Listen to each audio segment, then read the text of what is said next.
राजस्थान की राजनीति में राहुल गांधी की एंट्री भी पायलट और गहलोत उनका स्वागत करने के लिए पहुंचे। दोनों को साथ देख मीडिया भी चौंक गई कि आखिर ये कैसे हो गया। राहुल गांधी ने इसका जवाब दिया कि साथ दिख रहे हैं, इसका मतलब ये नहीं कि साथ हैं, बल्कि उन्होंने कहा कि अब साथ रहेंगे और ये साथ रहकर अब फिर से कांग्रेस की सत्ता को लाएंगे। राहुल गांधी ने साफ कर दिया कि पायलट और गहलोत के बीच कोई तल्खी नहीं है। लेकिन सबको पता है कि कुर्सी और पद हर किसी को प्यार रहता है, हर किसी को उसकी लालसा रहती है। राहुल गांधी भी ये बात भली भांति जानते हैं, लेकिन जो कुछ भी 2022 सितंबर के महीने में हुआ था वो कोई नहीं भूला होगा। उसी को याद करके सचिन पायलट अभी हाल ही में कुछ बयान भी दिए थे।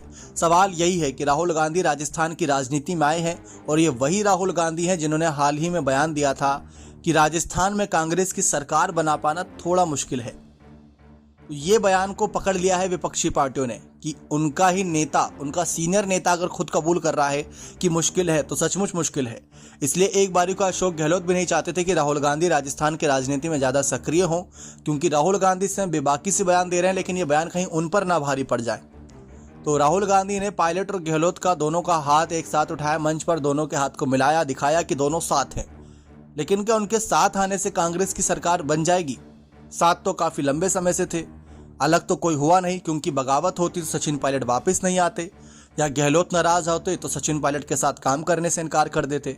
सबको पता था कि ये कोई ऐसा राजनीतिक षड्यंत्र है जो घेर रहा है बीजेपी को, और देखा जाए तो ये कामयाब भी हुए, क्योंकि 5 सालों में राजस्थान की राजनीति से बीजेपी के किसी सीनियर नेता की आवाज़ उतनी नहीं आई जितनी पायलट और गहलोत की लड़ाई की आवाज़ आई।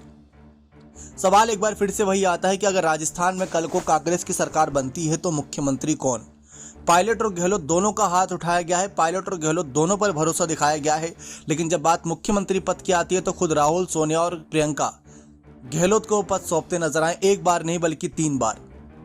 जनता ये जानना चाहती है कि आखिर पायलट के समर्थकों को कब जश्न मनाने का मौका मिलेगा, क्योंकि गहलोत चौथी बार मुख्यमंत्री पद की शपथ लेने के लिए तैयार है, क्योंकि जो उनसे जुड़े थीम सॉन्ग बने राजस्थान के चुनावी समीकरण को लेकर, पोस्टर लगे, सिर्फ और सिर्फ गहलोत नजर आए उसमें, और पायलट को CWC की मीटिंग में शामिल कर लिया गया है, तो वहां से एक इशारा मिला। सवाल यह है कि क्या राहुल गांधी इस बार नई रणनीति के साथ आए हैं? क्योंकि राहुल गांधी जब भारत जोड़ो यात्रा का एक समापन करके यहां से जा रहे थे तो उन्होंने कहा था कि बहुत जल्द गुड न्यूज़ मिलेगी, लेकिन वो गुड न्यूज़ क्या थी वो किसी को नहीं पता चली। अब सवाल है, लेकिन सचिन पायलट के मुख्यमंत्री बनाने को लेकर राहुल गांधी पहले भी कई बार ये बात साफ कर चुके हैं। सितंबर के महीने में ही 2022 में उन्होंने ये बात साफ कर दी थी जब भारत जोड़ो यात्रा निकाल रहे थे कि सरकार गिरती है तो गिरने दो, लेकिन हाँ, मुख्यमंत्री बदलना चाहिए क्योंकि बदलाव जरूरी है।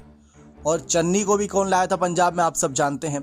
तो ये बयान भले ही राहुल गांधी के द्वारा ना रहा हो, पुष्टि नहीं हुई इस बात की, लेकिन सबको पता है कि राहुल गांधी युवाओं को काफ़ी आगे बढ़ाते हैं और ये बात गहलोत भी जानते हैं। इसी वजह से गहलोत काफ़ी हद तक नहीं चाहते थे कि राहुल गांधी राजस्थान की राजनीति में सक्रिय हों। अब लेकिन सक्रिय हो गए हैं तो आला कमान है राहुल गांधी गहलोत के, उनको इनकार भी नहीं कर सकते। देखते हैं किन हालातों से राजस्थान की राजनीति गुजरती है और सचिन पायलट मुख्यमंत्री पद तक का सफर तय करते हैं। बने रहे चैनल के साथ। बहुत बहुत धन्यवाद।